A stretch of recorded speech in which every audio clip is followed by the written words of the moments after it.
ఒక్కసారి కొమ్మూరి గోల్డ్ కి కాల్ చేయండి. తాకట్లో ఉన్న మీ బంగారాన్ని విడిపించి మార్కెట్ ప్రైస్ కి వాళ్ళు కొనుక్కుని మిగతా డబ్బులు మీకు ఇచ్చేస్తారు. Hi, welcome to Mana TV మన కోసం. నేను మీ journalist Manoj. So Ravan remand రిపోర్ట్లు చాలా క్లియర్గా ఉంది. సో ఇతను కులాలని మతాలను రెచ్చగొట్టాడని, లేకపోతే మావోయిస్టు భావజాలాన్ని యువతలోకి తీసుకెళ్లాడని, ఇంకా సంబంధం లేకుండా రాజ్యాంగబద్ధమైన పదవిలో ఉన్న వాళ్ళని దూషించడం, ఇలాంటి కేసులు రాజద్రోహం పడింది. ఇప్పుడు రావణ్ ఫోన్ని పోలీసులు తీసుకున్నారు. దానికి సంబంధించి వాట్సాప్ చాట్ రిట్రైవ్ చేస్తున్నారు అండ్ కాల్ సిడిఆర్ కూడా తీస్తారు. మరి ఇప్పటికే అనుమానాలు ఉన్నాయి. దీని వెనకాల జగన్మోహన్ రెడ్డి గారు ఉన్నారనో, లేకపోతే Ravan friend Prakash Raj next arrest అవుతాడు, తనకు నోటీసులు ఇస్తారని చెప్పి మాట్లాడుతున్నారు. సో ఇలాంటి నేపథ్యంలో నెక్స్ట్ ఏం జరుగుతుంది మాట్లాడదాం. మనతో పాటు స్టూడియోలో యాడ్ అయ్యారు ప్రముఖ సామాజికవేత్త and senior journalist Priya Chaudhary గారు. నమస్కారం. నమస్తే మేడం, ఇప్పుడు నెక్స్ట్ ఎవరు అరెస్ట్ అయ్యే అవకాశం ఉందంటారు ఈ కేసులో? అంటే డ్రాలేయడం, తర్వాత దాన్ని ఏమంటారు, ఈ గేమ్ వద్దు, ఎవడవ్వాలో వాడే అవుతాడు.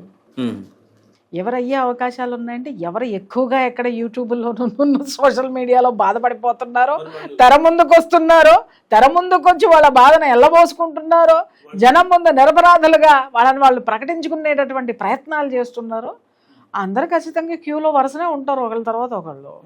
ఇప్పటికే రిమాండ్ రిపోర్ట్లో చాలా క్లియర్గా ఉంది. సో ఇతను ఆ సంఘ విద్రోహ శక్తులుగా పాల్పడటం కావచ్చు, ఆ మావోయిస్టు భావజాలను హెడ్మా చనిపోయినప్పుడు కూడా అతన్ని ఎందుకు చంపాలి అని చెప్పి పాజిటివ్గా వీడియో చేయడం, సో వీటన్నిటిని కలిపి పెట్టారు, బాగానే ఉంది.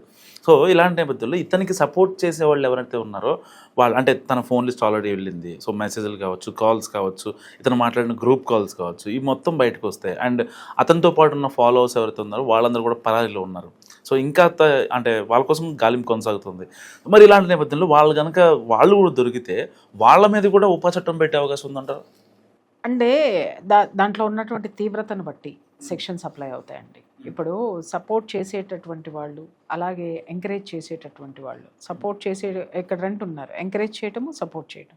సపోర్ట్ చేయడం అంటే ఇప్పుడు ఒక మర్డర్ చేయడానికి నువ్వు బయలుదేరావు, నేను కత్తిచ్చా, అది సపోర్ట్ చేయడం. ఎంకరేజ్ చేయడం, ఏసే అస్సలు నిన్ను ఎవ్వడేం బిగుతాడు రాను కానీ అని చెప్పేసి అని అనడం ఎంకరేజ్ చేయడం. రెండూ ఒకటే, రెండూ ఒకటే. దొంగలను నీళ్ళు పెట్టి ఉంటారు కదా. ఖచ్చితంగా నువ్వు దేశద్రోహం కింద ఈరోజు అందరూ వరులుతున్నారు, దేశద్రోహం పెడతారా, దేశద్రోహం పెడతారా అని. నువ్వు దేశద్రోహులతో ఫ్రెండ్షిప్ చేస్తూ, దేశద్రోహాన్ని ఎంకరేజ్ చేస్తూ, బాహాటంగా నువ్వు మాట్లాడుతూ, ఆ మాట్లాడినటువంటిది యువతని ప్రేరేపిస్తూ, యువత అంతా పోయి నక్సలిజంలో జాయిన్ అవ్వండి, నక్సలిజం అంటేనే అదొక పెద్ద దాన్ని ఏమంటారో ఒక డిగ్నిటీతోటి కూడుకున్నది అనేటటువంటి దేశ వ్యతిరేక చర్యలు చేస్తున్నటువంటి కార్యకలాపాలు చేసేటటువంటి దానికి నువ్వు యువతను ప్రోత్సహించేటట్టు నువ్వు మాట్లాడావు అని అంటే దేశం మీద యుద్ధం ప్రకటించడం, అది రాజద్రోహం కాదా? రాజద్రోహం కాదా? రాజుకి ఎదురు తిరగండి అని మాట్లాడడాన్ని రాజద్రోహం అనకి ఇంకేమంటారు వీళ్ళ భాషలో? ఇలా రాజ్యాంగం అంతా చదివేసేసి రుబ్బేసేసి లోపలికి గ్లాసులో వేసుకుని తాగేశారు కదా. మరి ఆ లోపలంతా చెత్త ఉండిపోయిందా, రాజ్యాంగం ఉండిపోయిందా? రాజ్యాంగాన్ని బయటికి తీయమనండి, చెత్త ఎందుకు వస్తున్నారు బయటికి? వీళ్ళకి బాగా తెలిసి ఉండాలి కదా రాజ్యాంగంలో ఏమున్నాయి అనేది. ఇప్పుడు దేశం మీదకి పరిపాలించేటటువంటి ఆ పెద్ద మనిషి ప్రకాష్ రాజ్ మాట్లాడుతున్నాడు కదా, యువరాజును ప్రశ్నిస్తే దేశద్రోహం రాజద్రోహం కేసు కట్టేస్తారా అని చెప్పేసి అని మాట్లాడుతున్నాడు.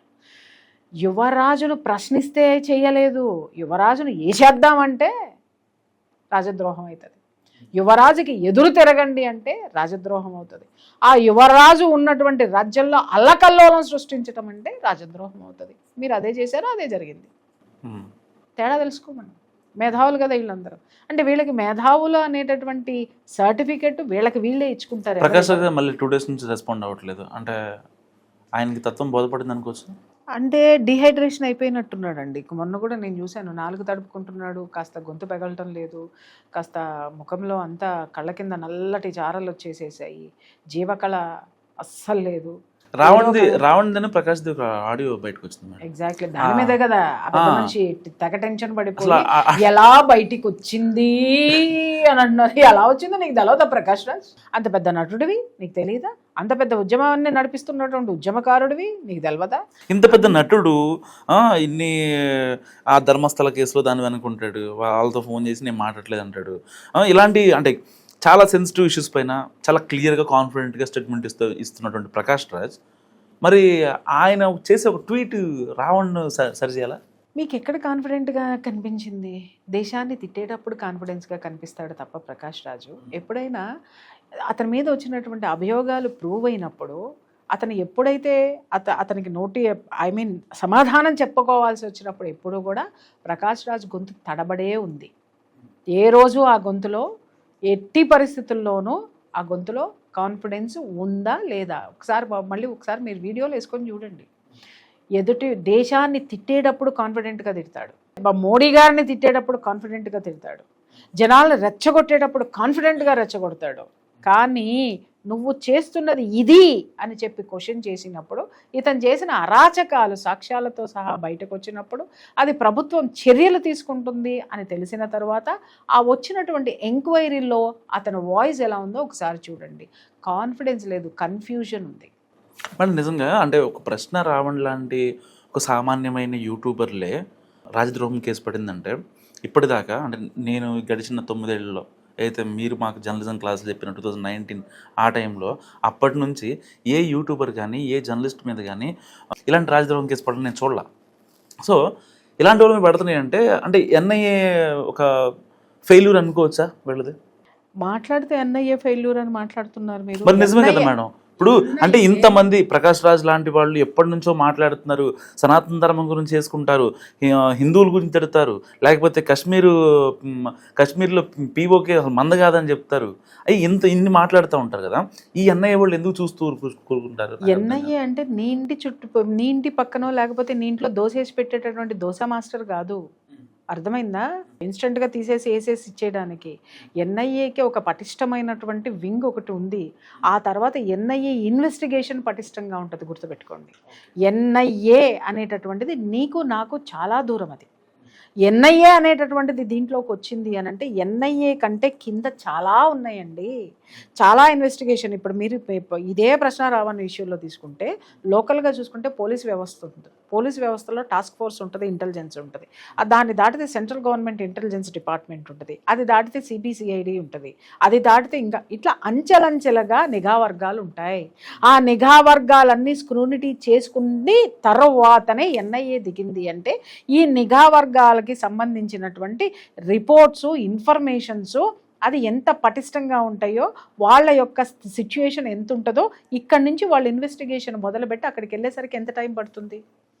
అప్పుడు వాళ్ళ దగ్గర పక్కా రిపోర్ట్స్ ఉన్న తర్వాత ఎన్ఐఏ అనేటటువంటిది మీకు ఒక్కసారి స్టెప్ ఇన్ టు దట్ ఎవ్వడు వెనక్కి వెళ్ళిన సందర్భాలు లేవు.